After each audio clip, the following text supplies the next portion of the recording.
ಸ್ನೇಹಿತರೆ, ಚರಿತ್ರೆ ಮತ್ತೊಂದು ವಿಡಿಯೋಗೆ ನಿಮಗೆಲ್ಲ ಪ್ರೀತಿಯ ಸ್ವಾಗತ.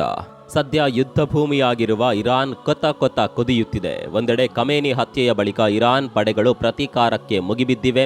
ಮತ್ತೊಂದೆಡೆ ಇರಾನಿ ಜನರು ಜೀವದ ಮೇಲಿನ ಆಸೆಗಾಗಿ ತಮ್ಮ ವಾಸಸ್ಥಳಗಳನ್ನೇ ತೊರೆಯುತ್ತಿದ್ದಾರೆ. ಅದರಲ್ಲೂ ಇರಾನ್ ದಕ್ಷಿಣ ಭಾಗದಲ್ಲಿರುವ ಇಡೀ ಕರಾವಳಿ ಪ್ರದೇಶ ಖಾಲಿಯಾಗುತ್ತಿದೆ. ನಾಗರಿಕರು ಸಮುದ್ರ ದಂಡೆಯಲ್ಲಿರೋದು ಸೇಫ್ ಅಲ್ಲ ಅಂತ ಗಂಟು ಮೂಟೆ ಕಟ್ಕೊಂಡು ಜಾಗ ಖಾಲಿ ಮಾಡ್ತಾ ಇದ್ದಾರೆ. ಇತ್ತೀಚೆಗೆ ನಾಸಾ ತೆಗೆದಿರುವ ಈ ಸ್ಯಾಟಲೈಟ್ ಚಿತ್ರವನ್ನ ಗಮನಿಸಿ. ಇದರಲ್ಲಿ ಗಲ್ಫ್ನ ಕೆಳಭಾಗ ಅಂದ್ರೆ ಕತಾರ್, ಕುವೈತ್, ಅಬುದಾಬಿ, UAE ದೇಶಗಳಿರುವ ಪ್ರದೇಶಗಳು ಲೈಟುಗಳಿಂದ ಸುಂದರ ವಜ್ರದ ಹಾರದಂತೆ ಹೊಳೆಯುತ್ತಿದೆ. ಮತ್ತೊಂದೆಡೆ ಇರಾನಿನ ಕರಾವಳಿ ಪ್ರದೇಶ ಯಾವುದೇ ಅಭಿವೃದ್ಧಿ ಚಟುವಟಿಕೆ ಇಲ್ಲದೆ ಕೇವಲ ಸಾಗರ ತಟ್ಟದ ಮರುಭೂಮಿಯಾಗಿಯೇ ಉಳಿದುಕೊಂಡಿದೆ. ಸುಮಾರು 3100 ಕಿಲೋಮೀಟರ್ನಷ್ಟು ದೊಡ್ಡ ಕರಾವಳಿ ಪ್ರದೇಶ ಬಣಗುಡುತ್ತಿದೆ. ಹರ್ಮುಜ್ ಜಲಸಂಧಿಯಂತಹ ಆಯಕಟ್ಟಿನ ಸ್ಥಾನವನ್ನ ಹೊಂದಿದ್ರು ಇರಾನ್ ಅಲ್ಲಿ ಯಾವುದೇ ಚಟುವಟಿಕೆ ನಡೆಸ್ತಾ ಇಲ್ಲ. ಇದನ್ನ ನೋಡಿದ ಮೇಲೆ ಮಧ್ಯಪ್ರಾಚ್ಯದ ಗಲ್ಫ್ ರಾಷ್ಟ್ರಗಳಿಗೆ ಸಾಧ್ಯವಾಗಿದ್ದು ಇರಾನ್ಗೆ ಯಾಕೆ ಸಾಧ್ಯವಾಗಿಲ್ಲ ಅನ್ನುವ ಪ್ರಶ್ನೆ ಬರಬಹುದು. ವಿಷಯ ಇರೋದೇ ಅಲ್ಲೇ. ಸಾಮಾನ್ಯವಾಗಿ ವಿಶ್ವದ ಟಾಪ್ 10 ಆರ್ಥಿಕತೆ ಇರುವ ನಗರಗಳನ್ನ ಗಮನಿಸಿ. ಅವೆಲ್ಲ ಒಂದೋ ನದಿ ದಂಡೆ ಮೇಲೆ ಇವೆ, ಇಲ್ಲ ಸಾಗರ ಸಮುದ್ರ ತಟದ ಮೇಲೆ ಇವೆ. ನೀರು ಸಮೃದ್ಧ ಸಂಪತ್ತಿಗೆ ಸಮಾನ ಅನ್ನೋದು ಒಂದು ಯೂನಿವರ್ಸಲ್ ನಿಯಮ. ಇದು ಇತಿಹಾಸದುದ್ದಕ್ಕೂ ಸಾಬೀತಾಗಿರುವ ಸತ್ಯ. ನಾಗರಿಕತೆಗಳು ಹುಟ್ಕೊಂಡಿದ್ದು ಸಹ ನದಿ ದಡದಲ್ಲಿಯೇ. ಹೇಗಿದ್ರು ಇರಾನ್ ಉದ್ದೇಶಪೂರ್ವಕವಾಗಿಯೇ ತನ್ನ ಕರಾವಳಿಯನ್ನ ನಿರ್ಲಕ್ಷಿಸಿದೆಯಾ, ಅಥವಾ ಇದು ಕೇವಲ ಖಮೇನಿ ಆಡಳಿತದ ಪಾಲಿಸಿಗಳ ನಿಯಮವಾ? ಇದರ ಅಸಲಿ ಸಮಸ್ಯೆ ಏನು? ಇದೆಲ್ಲವನ್ನ ಇಂದಿನ ಈ ವಿಡಿಯೋದಲ್ಲಿ ನೋಡೋಣ ಬನ್ನಿ.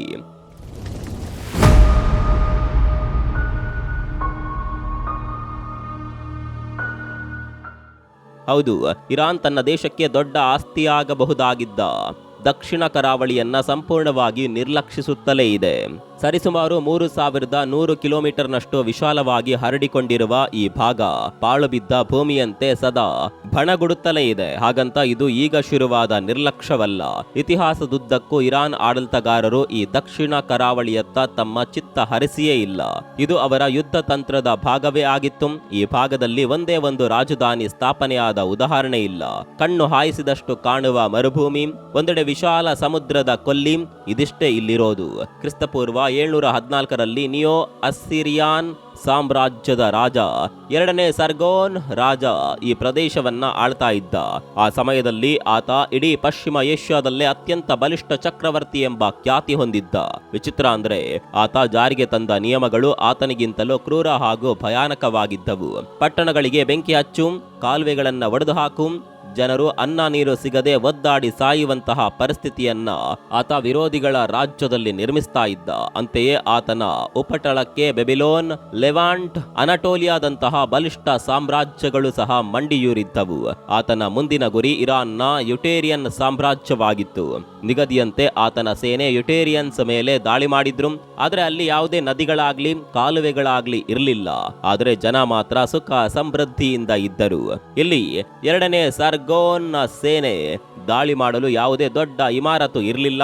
ಇಲ್ಲಿಯೇ ಆತನಿಗೆ ಯುರಾಟಿಯನ್ ಸಾಮ್ರಾಜ್ಯದ ಜಲರಹಸ್ಯ ತಿಳಿಯುತ್ತದೆ. ಅಂದಹಾಗೆ ಇಲ್ಲಿ ಭೂಮಿಯಡಿ ನೀರನ್ನ ಸರಾಗವಾಗಿ ಹರಿಯುವಂತೆ ಮಾಡುವ ಕನತ್ ವ್ಯವಸ್ಥೆ ಜಾರಿಯಲ್ಲಿತ್ತು. ಅಂದ್ರೆ ಇದೊಂದು ಪ್ರಾಚೀನ ಸುಸ್ಥಿರ ಪರ್ಷಿಯನ್ ನೀರು ನಿರ್ವಹಣಾ ತಂತ್ರವಾಗಿದೆ. ಗುರುತ್ವಾಕರ್ಷಣೆಯ ಮೂಲಕ ಪರ್ವತಗಳಿಂದ ಶುಷ್ಕ ಬಯಲು ಪ್ರದೇಶಗಳಿಗೆ ಅಂತರ್ಜಲವನ್ನ ಸಾಗಿಸಲು ಇಳಿಜಾರಾದ ಭೂಗತ ಸುರಂಗಗಳನ್ನ ಕೊರೆದಿರುವ ವಿಶಿಷ್ಟ ವಿಧಾನವಾಗಿದೆ.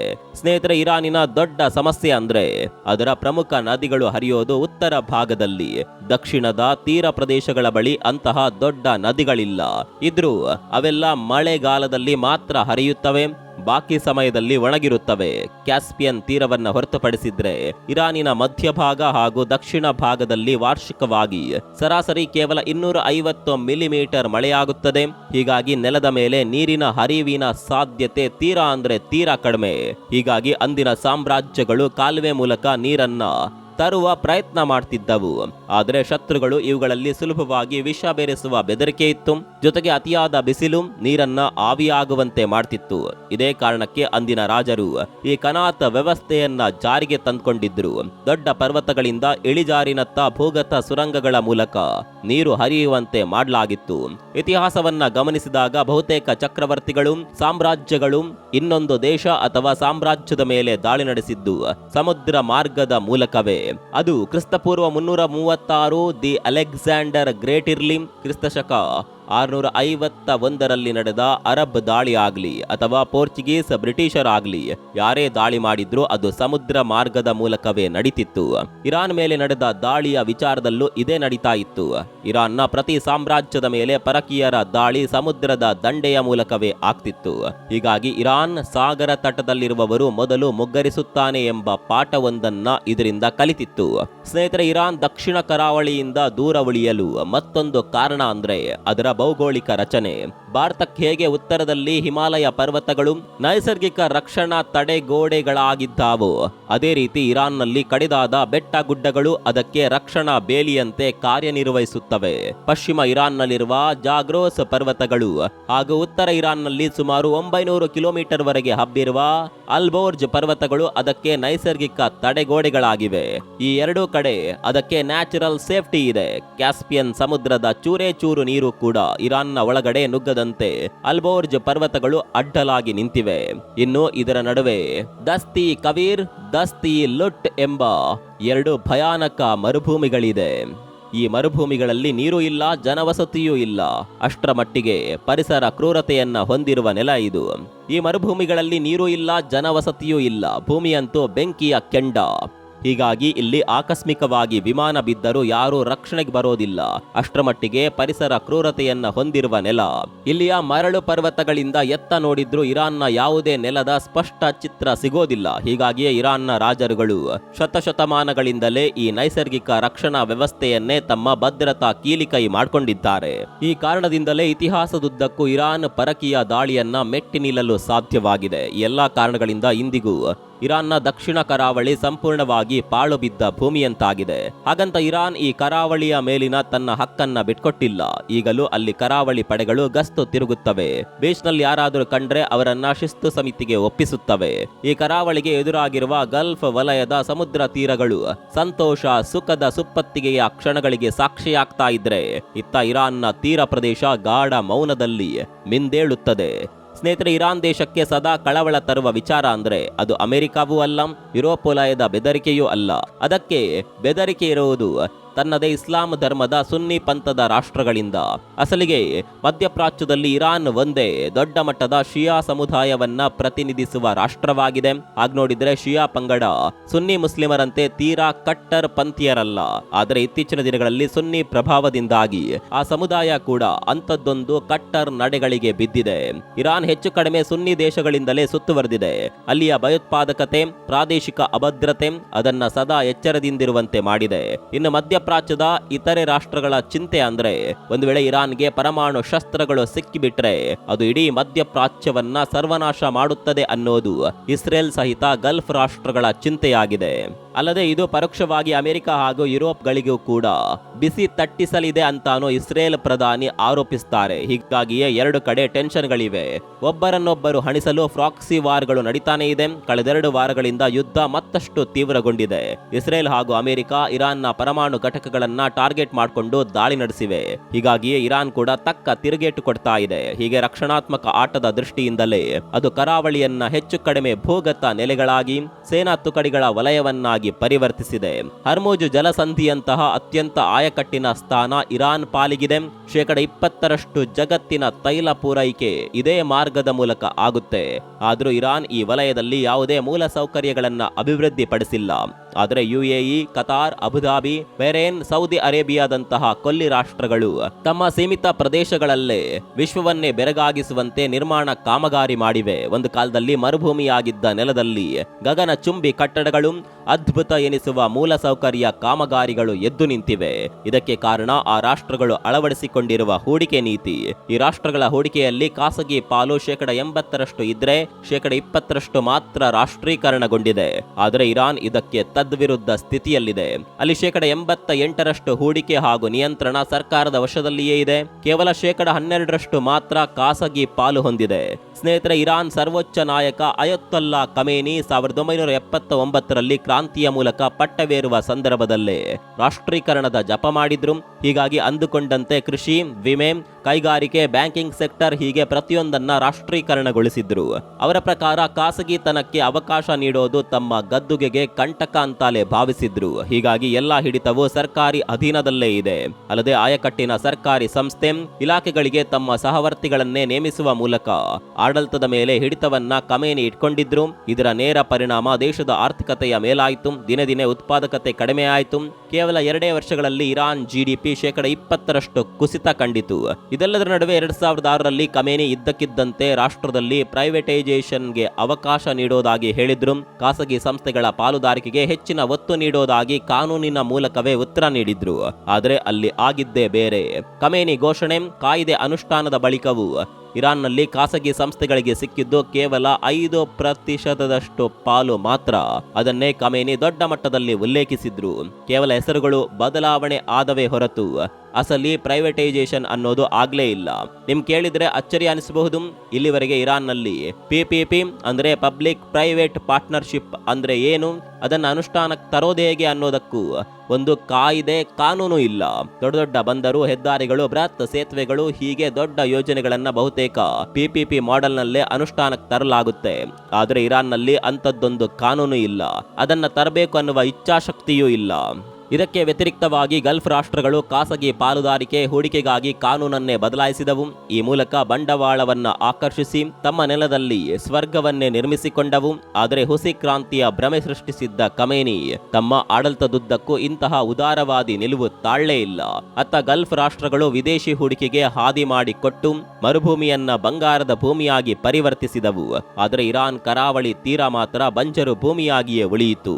ಅಲ್ಲಿ ಇಲ್ಲಿ ಸ್ವಲ್ಪ ಬಂದರುಗಳ ನಿರ್ಮಾಣಕ್ಕೆ ಅವಕಾಶ ನೀಡಲಾಗಿದೆ. ಆದರೂ ಅವುಗಳು ಸಹ ಪೂರ್ಣ ಪ್ರಮಾಣದಲ್ಲಿ ಕಾರ್ಯನಿರ್ವಹಿಸಲು ಬಿಡ್ತಿಲ್ಲ. ಸರ್ಕಾರಿ ಅಧೀನದಲ್ಲಿರುವ 2 ಪೋರ್ಟ್ಗಳು 80% ಟ್ರಾಫಿಕ್ ಹ್ಯಾಂಡಲ್ ಮಾಡ್ತಿದ್ರೆ ಬಾಕಿ 19 ಬಂದರುಗಳು ಕೇವಲ 20% ಟ್ರಾಫಿಕ್ ನೋಡಿಕೊಳ್ತಾ ಇದೆ. ಇದರಲ್ಲಿ ಭಾರತ ನಿರ್ಮಿಸಿರುವ ಚಾಬಹಾರ್ ಬಂದರು ಕೇವಲ 2.7% ಕಾರ್ಗೋ ಶಿಪ್ಗಳ ಚಲನೆಯನ್ನ ಮಾತ್ರ ನಿಯಂತ್ರಿಸುತ್ತಿದೆ. ಆದರೂ ಭಾರತ ಚಾಬಹಾರ್ ಬಂದರನ್ನ ಪ್ರಾದೇಶಿಕ ಭದ್ರತೆ ಹಾಗೂ ಭವಿಷ್ಯದಲ್ಲಿ ಪಾಕ್, ಚೀನಾದಿಂದ ಎದುರಾಗುವ ಸವಾಲುಗಳನ್ನ ಎದುರಿಸಲು ನಿರ್ಮಿಸಿದೆ. ಸ್ನೇಹಿತರೆ, ಇರಾನ್ ಅನ್ನೋದು ಜಾಗತಿಕವಾಗಿ ಸಿಕ್ಕಾಪಟ್ಟೆ ಸೂಕ್ಷ್ಮ ಪ್ರದೇಶಗಳಲ್ಲಿ ಒಂದು. ಸ್ಥಳೀಯ ರಾಜಕೀಯ ಅಭದ್ರತೆ, ಪ್ರಾಕ್ಸಿ ವಾರ್ನ ಕರಿನೆರಳು ಹಾಗೂ ಪಾಶ್ಚಿಮಾತ್ಯ ರಾಷ್ಟ್ರಗಳ ನಿರ್ಬಂಧಗಳು ಅಲ್ಲಿ ಹೂಡಿಕೆ ಮಾಡದಂತೆ ನೇರ ಪರಿಣಾಮ ಬೀರುತ್ತಿವೆ.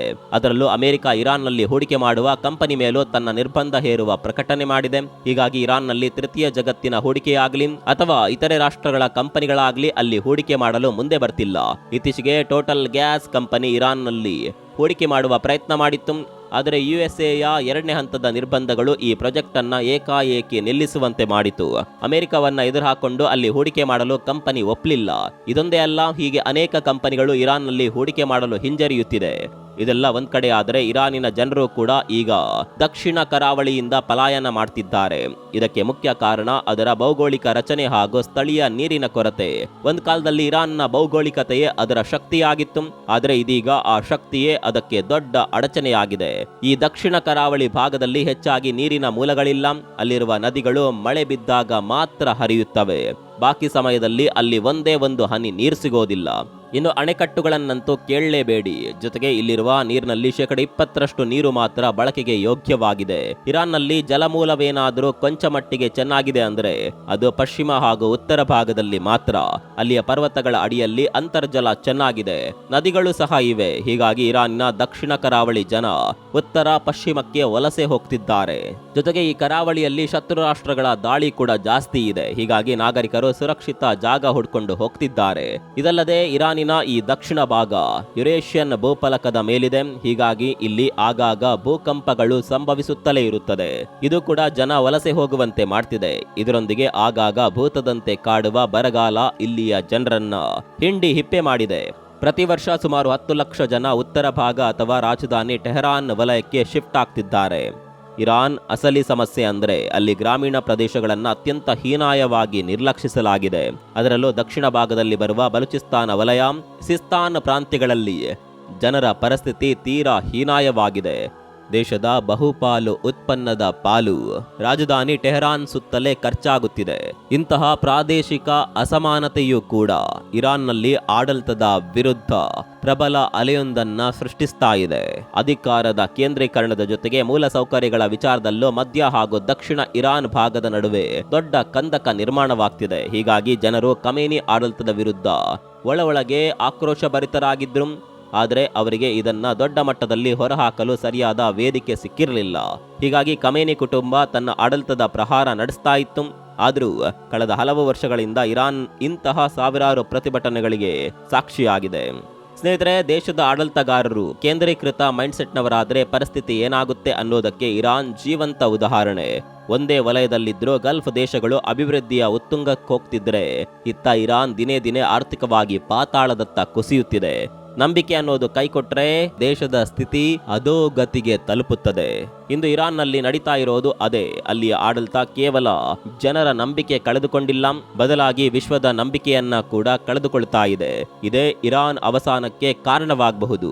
ಸಂಪ್ರದಾಯ, ಧಾರ್ಮಿಕತೆ ಅನ್ನೋದು ಮಿತಿಯಲ್ಲಿದ್ರೆ ಚಂದ, ಅದು ಉದಾರತ್ವ ಕಸಿಯಲು ಪ್ರಾರಂಭಿಸಿದ್ರೆ ಅದೇ ಭವಿಷ್ಯದಲ್ಲಿ ಇಡೀ ದೇಶದ ಸರ್ವನಾಶಕ್ಕೆ ಮೂಲವಾಗಬಹುದು. ಈ ಬಗ್ಗೆ ನಿಮ್ಗೇನನ್ಸುತ್ತೆ? ಕಾಮೆಂಟ್ ಮಾಡಿ.